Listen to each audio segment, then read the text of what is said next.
لیکن یہ کہ امام مہدی کی حکومت قائم کرنے کے لیے کون لوگ آئیں گے؟ عرب جو ہیں وہ اندر سے کھوکھلے ہو چکے ہیں، عیاشی نے، دولت نے، پیسے نے، دولت، پیسہ، عیاشی، اس کی وجہ سے کھوکھلے ہو چکے ہیں۔ یہاں میں آپ کو دو حدیثیں سنانا چاہتا ہوں۔ سنن ابن ماجہ کی روایت ہے حضرت ابو ہریرہ سے رضی اللہ تعالی عنہ، قال قال رسول اللہ صلی اللہ علیہ وسلم اذا وقعت الملاحم بعث اللہ بعثا من الموالی ہم اکرم العرب فرسا واجودہ سلاحا یوید اللہ بہم الدین، رواہ ابن ماجہ عن ابی ہریرہ رضی اللہ تعالی عنہ۔ جب ملاحم کا دور شروع ہوگا تو اللہ تعالیٰ اٹھائے گا ایک لشکر یا لشکروں پر لشکر موالی میں سے۔ موالی کون ہے؟ عربوں نے جب فتح کیا تھا اس پورے علاقے کو خلافت راشدہ کے دوران، اور پھر وہ لوگ جو ہے، ایک رائے تو یہ تھی کہ انہیں غلام بنایا جائے سارے آبادیوں کو، لیکن یہ کہ حضرت عمر کا اجتہاد تھا، اس کے مطابق جو ان کو غلام نہیں بنایا گیا تو وہ موالی کی حیثیت رکھتے ہیں۔ عربوں میں دم نہیں ہے، موالی میں سے لشکر اٹھیں گے کہ جو در حقیقت حضرت مہدی کی حکومت کو قائم کریں گے۔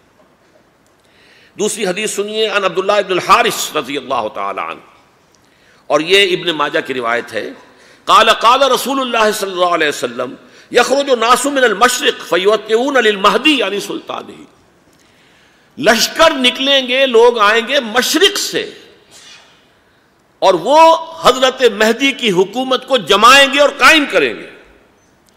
اب ذرا نوٹ کیجئے کہ جزیرہ نماء عرب کے مشرق میں کون سے ملک ہیں؟ تین: ایران، افغانستان، پاکستان۔ یہ تین سالڈ مسلم ممالک، مسلم آبادی اکثریت۔ ویسے تو یہ کہ آگے ہندوستان میں 20 کروڑ مسلمان ہیں، لیکن وہ 20 کروڑ جو ہیں وہ تو 80 کروڑ کے اندر تحلیل ہو جاتے ہیں غیر مسلموں میں، لیکن یہاں جو معاملہ ہے یہ غالب اکثریت کے۔ ان میں سے ایران کا معاملہ جہاں تک ہے، نمبر 1 یہ کہ وہ شیعہ عقائد کے حصار میں بند ہے، اس سے ادھر ادھر ہونا اس کے لیے ممکن نہیں۔ حدیث میں یہ بھی آتا کہ اصفہان سے 70,000 یہودی دجال کا ساتھ دیں گے۔ لیکن بہرحال خراسان ایک صوبہ ہے افغانستان کا اس وقت بھی، شمال مشرقی کونے میں، مجھے امید ہے وہاں سے خیر کی، کیونکہ خراسان کا لفظ وہاں پہ شامل ہے، اور حضور کی حدیث میں بعد میں آپ کو سناؤں گا کہ خراسان سے فوجیں چلیں گی جو یروشلم کو دوبارہ حاصل کریں گی، فتح کریں گی۔ جیسے پہلے یروشلم کھویا عربوں نے تھا، دوبارہ حاصل کیا تھا کرد نے، کرد خون صلاح الدین ایوبی رحمۃ اللہ علیہ، ایسے اب پھر عربوں نے کھویا ہے، لیکن لینے والے خراسان سے لشکر آئیں گے۔ یخرج من خراسان رایات سود لا یردها شیء حتی تنصب بإیلیا، خراسان کے علاقے سے کالے علم لے کر لشکر چلیں گے جن کے رخ کو کوئی موڑ نہیں سکے گا جب تک کہ وہ جا کر یروشلم میں نصب نہ ہو جائے۔ اس کے بعد نام آتا ہے پاکستان کا۔ یہ ہے میری اور آپ کی داستان، اور یہ ہے سبب جس کی وجہ سے کہ میں آپ سے یہ گفتگو کر رہا ہوں۔ اصل میں تو کس لیے؟ محض ایک علمی استفادہ، محض اپنی بات آراء کو ظاہر کرنے کا شوق نہیں، بلکہ یہ کہ اپنی ذمہ داری ہم پہچانیں کہ ہم کس مقام پر کھڑے ہیں۔ دیکھیے، اس پاکستان کے بارے میں یا ہندوستان کے بارے میں علامہ اقبال نے کہا تھا اپنے ترانہ ملی میں، میرے عرب کو آئی ٹھنڈی ہوا جہاں سے، میرا وطن وہی ہے، میرا وطن وہی ہے۔ اور مجھے بتایا گیا کہ سنن ابی داؤد میں یہ روایت موجود ہے کہ حضور نے فرمایا کہ ہندوستان کی طرف سے مجھے ٹھنڈی ہوا آتی ہے، اگرچہ مجھے وہ حدیث ابھی نہیں ملی ہے، لیکن حزب التحریر کا ایک کارڈ مجھے ملا تھا، تو اس میں اس حدیث کا اور اس میں ابو داؤد کا روایت کا حوالہ موجود تھا۔ لیکن میں جو چیز آپ کو بتا چکا ہوں وہ یہ کہ الف ثانی کا پورا تجدیدی کارنامہ اس ہندوستان کی سرزمین میں ہوا۔ مجدد الف ثانی شیخ احمد سرندی، شاہ ولی اللہ دہلوی، سید احمد بریلوی، وہ تو ہمارے پاکستان میں آ کر جو ہے ان کا خون جذب ہوا ارض پاکستان میں۔ پھر شیخ الہند مولانا محمود حسن۔ تحریک خلافت چلی تو صرف ہندوستان میں چلی اور کہیں نہیں چلی۔ آزادی کی تحریک چلی پوری دنیا میں، وہ نیشنلزم کی بنیاد پر چلی، ملے نیشنلزم، عرب نیشنلزم، ترک نیشنلزم۔ ہمارے ہاں چلی تو اسلام کے نام پر پاکستان کا مطلب کیا؟ لا الہ الا اللہ۔ پھر پاکستان قائم ہوا معجزے کے طور پر، بلکہ نازل ہوا ہے لیلۃ القدر میں، انا انزلناہ فی لیلۃ القدر، جیسے قرآن نازل ہوا لیلۃ القدر میں، یہ پاکستان بھی نازل ہوا لیلۃ القدر میں۔ اس کا برقرار رہنا ابھی تک معجزہ ہے. ہندو یہ سمجھتا تھا، کانگریس سمجھتی تھی کہ جھٹپٹ ختم ہو جائے گا.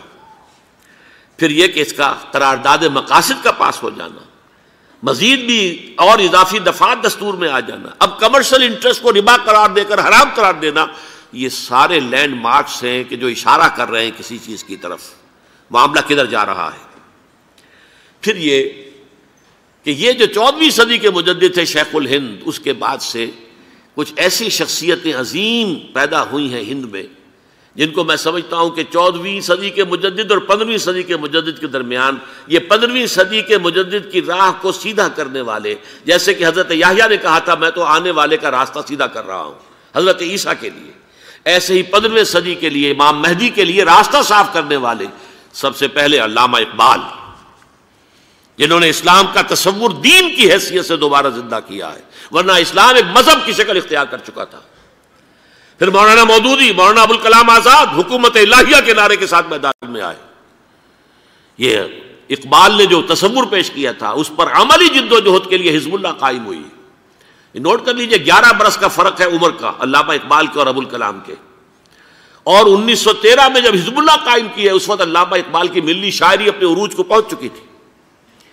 پھر یہ کہ علامہ اقبال کے بعد تعمیل جو ہے اس کام کی وہ ابوالکلام نے کی، لیکن روایتی علماء نے کی شدید مخالفت کی وجہ سے وہ بددل ہو کر چھوڑ گئے، کانگریس میں شامل ہو گئے، بساط جو ہے حزب اللہ کی انہوں نے لپیٹ دی. پھر مولانا مودودی آئے، انہوں نے وہ ڈور جو ہے اس کا سرا تھاما، جماعت اسلامی قائم کی حکومت الہیہ ہی کے قیام کے لیے. اگرچہ میرے نزدیک یہ کہ وہ انتخابی اور ایک قومی سیاست کی ایک جماعت بن کر پاکستان میں جو ہے دلدل میں پھنس گئی ہے، اب ہم اس کی کوشش کر رہے ہیں تنظیم اسلامی اور یہ تحریک خلافت جس کے تحت یہ جلسہ ہو رہا ہے. یہ ساری چیزیں وہ ہیں کہ آپ کو سوائے پاکستان کے اور کہیں نہیں ملیں گی پوری دنیا میں. معلوم ہوتا ہے کہ پاکستان کو بہت بڑا رول پلے کرنا ہے اس میں، اور اس کے ساتھ اب جمع کر لیجئے افغانستان کی عمارت افغانستان، اسلامی عمارت افغانستان قائم ہو چکی ہے. یہ پچھلے 20 سالوں میں جو کچھ وہاں ہوتا رہا ہے اس سے پہلے تصور نہیں ہو سکتا تھا.